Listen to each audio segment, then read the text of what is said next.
Deon Cole, how's everything been? Good, good. Everything's been great. I can't complain. Yeah, everything's been good. Yeah, you've been doing a lot so far. Blackish, you were in Barbershop 3.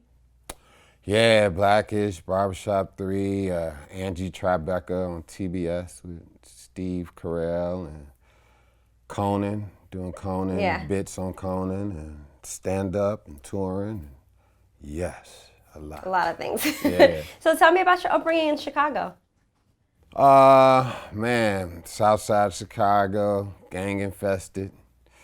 Uh, you know, around when crack was really hitting. It was really hitting the city big, and people start changing. You'll see them one day, next day you see them, they be thin as a mic stand. You like, oh, what happened to him? Like, man, like people was coming up missing. It was just, that whole era was crazy. So my mother moved me to the suburbs because she didn't want me like, joining gangs and all that. Even though we was mad affiliated with my cousins, they was already banging or whatever. But she moved me to the suburbs so I wouldn't be, banging or whatever. But I ended up fighting more out there. I mean, did that help? Did the move help? I mean, it kept me from like banging, but then she moved me to an all-white neighborhood where it was super racist.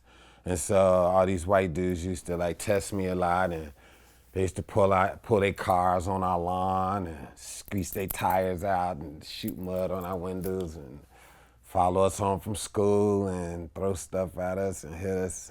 I used to get this all the time, go back to Africa. They used to always tell me that, yeah, me and my friends, go back to Africa. What's your nationality? I'm black. Black.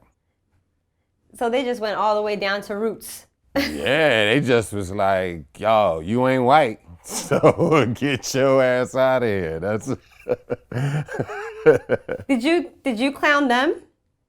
Nah, like at first, like if I caught one of them by himself, I'd beat the shit out of him. But other than that, if it was like 9 of them, I'd just take that shit and keep walking, walking to school and shit. One day I snapped though, I went off and ended up fighting about 4 of them or whatever.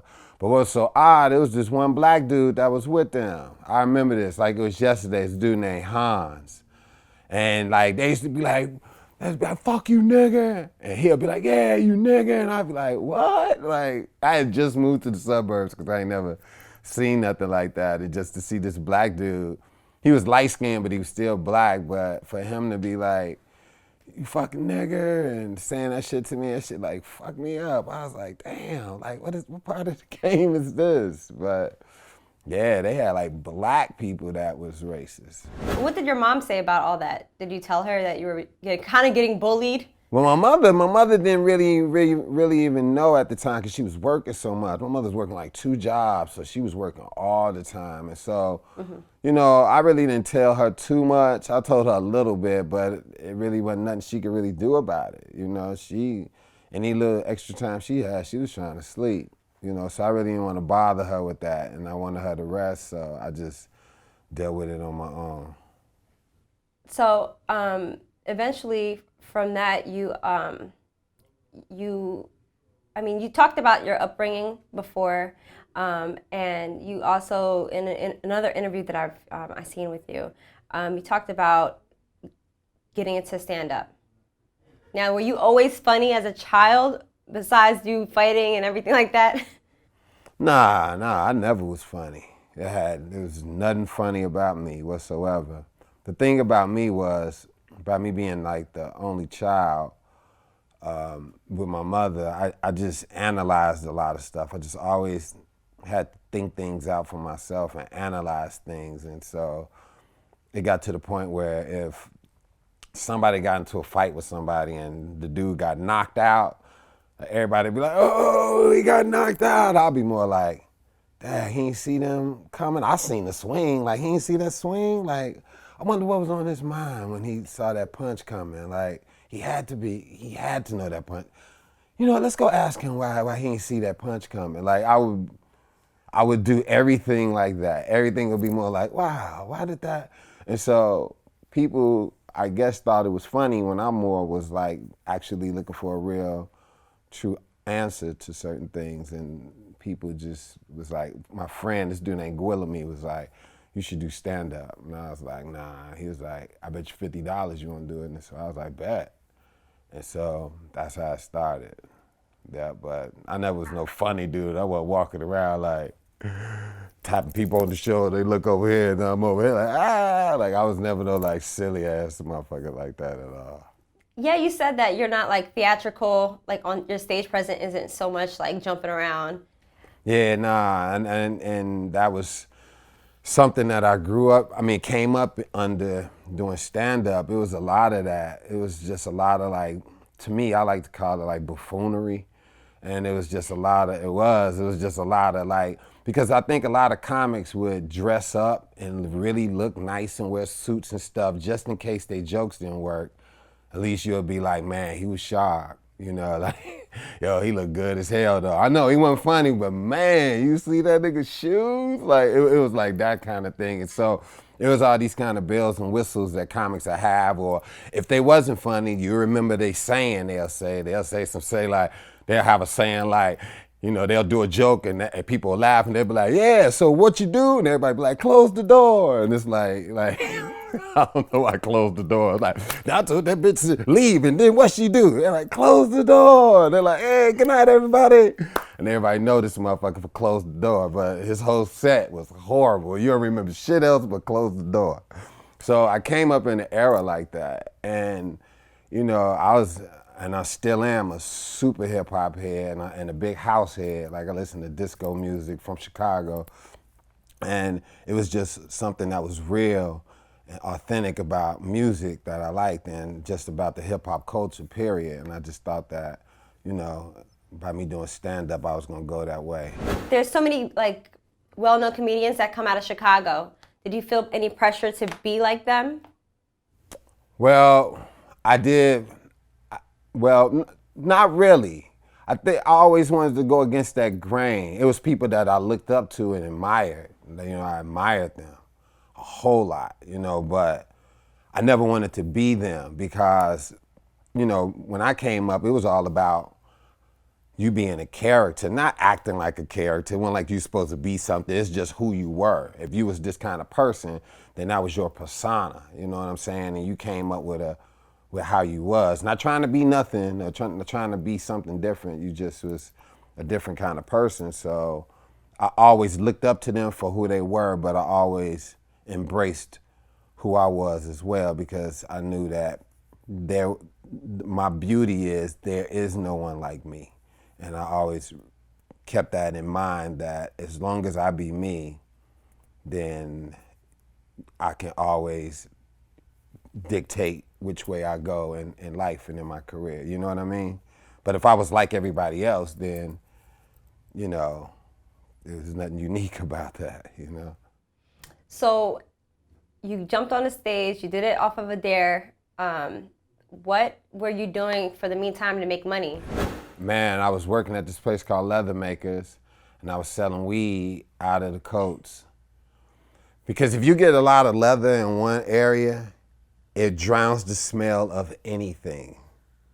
So I was able to smoke weed and go right up in the shop and sell leathers, and when nobody smelled no weed on me or nothing, because the smell of leather is so overwhelming that you can smell. So yeah, I was selling weed right on the south side of Chicago. There's this mall called River Oaks, and I used to be up in there selling weed, and we used to be doing some other crazy stuff, you know, like like robbing people and doing all kind of crazy stuff. It was crazy because like my friends, they'll be like really like on some crazy stick up stuff, and I really wasn't like the stick up guy, but I'd be there. Like I was, whatever they needed, I would be. You want me to hold the bag for you to put the money in? Like I was that dude. Like you want me to put a knot in the bag? I'll put a knot in the bag. Like I was that dude. Still walking around like I robbed everybody, but I was there. But then, you know, it got ill because this one dude that was like doing ill stuff with us ended up doing some ill shit to us. And that shit just had me flipped out. These dudes robbed us and took our keys, took our house keys, and it was like they was gonna come in our house. And I just was paranoid after that. I was breaking out in hives, and I just started comedy then too. So I used to do shows, and after my shows, people would be like, "Hey," and I'd just run because I didn't know if it was somebody we did some ill shit to or not. And then when I hit Def Jam, I didn't know I knew the power of TV, but I didn't know it was gonna be like that. Like when Def Jam came out, people would be like, "Yo," and I just like run. They were like, "What the fuck is wrong?" But I didn't know they wanted autographs, and yeah, I was bugging out, and I was high. It was a bad combo. You know, it was that transition when you trying to get out that street shit, but then you trying to, mark on this new way of life, this calling that you didn't even know you had in you. That when you found out this calling, and now you're trying to embrace this calling that you really don't want to embrace because you into this ill shit in the streets, but this calling, when that calling call for you, it ain't nothing you can do. You gotta run with it. So that transition was hairy, but I did it. I mean, how much, if you don't mind me asking, how much money were you making selling weed? Because I know when you're doing stand-up, you don't get paid that much early in your career. Man, well, I was making probably about like $100 a day, but then the money that I would make, I would smoke it. So the weed I was getting from my connect, I was selling weed to have weed. So I really didn't make no money, but I ain't never paid for no weed, I tell you that much. And everybody knew it. Yeah, I used to have crazy herb. And then when I couldn't sell, I'd go to somebody's house and then act like I didn't want to drive with the weed in the car. And I knew that they smoked, so I'd do some slick shit and be like, "Hey man, can I leave this ounce here? I want to ride with it." And they'd be like, "Oh yeah, cool." But I knew that they'd smoke it, and the next day that I come back, I knew that they'd give me the money. So it was a way of selling it without selling it. All right, what was it like going to Def Jam, doing that, and the offer to do that? Were you offered any money to do that? To do Def Comedy Jam? Yeah. Yeah, so I was doing stand-up and everything, and so Dale Givens and this comedian George Wilborn, they did Def Jam, and they were large on it, and this other comedian named Kenny Howe, and God bless Big Brother Bernie Mac, they was killing the game. And so when they was on Def Jam, I was asking Bernie, like, man, is there anything he can do? Bernie was like, "I ain't doing shit for you." Bernie was like, "What I am gonna do is, I'm gonna say your name in an interview." And he was like, "And if you can capitalize off of me just saying your name, then you can make it." Then he was like, "Then you gonna come up." He was like, "But that's the only thing I'm gonna give you." And I was like, "All right, fine, cool." And he did an interview, and he said, they was asking about comedians in Chicago. And he's like, "Yeah, we got a lot of great comedians in Chicago. We got Deon Cole." And yeah, and then he just went on.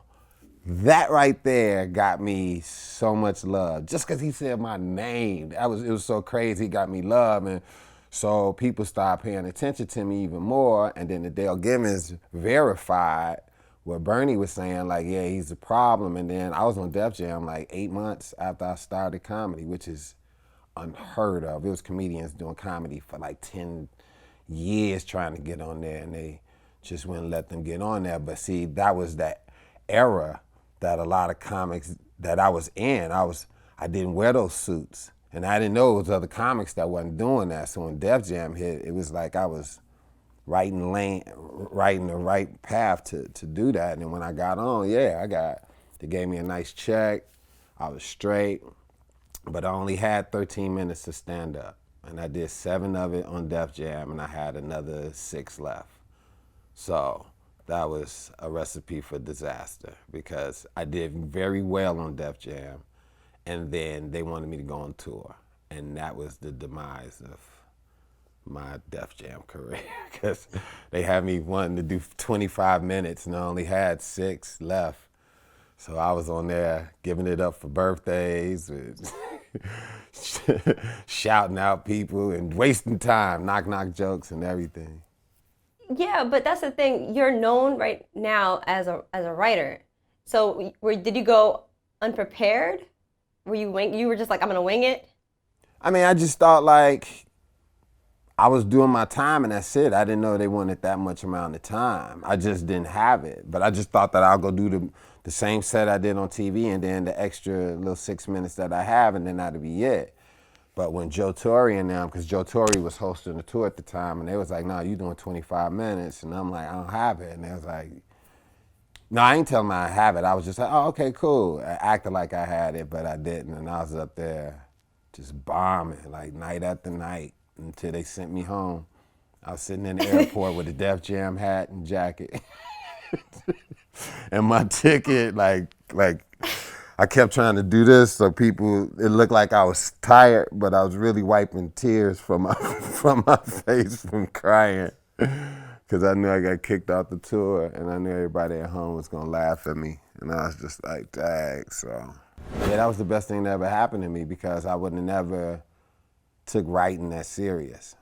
Yeah. And then that was the changing of the guards right there. That's when I was like, all right, I'm about to write. And I went unconscious, like for about 3 years, unconscious, just writing and not knowing what it was gonna lead to, but I just did what was in my heart. Tell me about your upcoming projects. Yeah, so now I have a hour special coming on Comedy Central June 25th. I want everybody to check it out. And it's one of them specials, man, where you go left and it's totally different and observational humor and just, something, it's refreshing. It's gonna be refreshing from a lot of stand-up shows that you've seen. And, I just like to think outside the box and I want everybody to check it out. New season of Angie Tribecca on TBS, June 6th. I want everybody to definitely check that out. If you like Airplane and Naked Gun or that kind of humor, this is right up your alley. And yeah, just touring, hitting it around. Go to DeonCole.com for show dates, and I'm on Instagram and all that at DeonCole. Look, I work with them on Mad. Good guys. Good heart. Good guys. Give you the shirt off their back. Is it ironic? Is it a coincidence that most of their friends are white and got white wives? They like white women? I mean. And they develop envy because they go home. They get out the car with their friend, with their other partner, and he listening to your music. They walk in the house, they girl listening to your music. They go downstairs, the kids doing a dance to your music. Now they are hypnotized with hatred.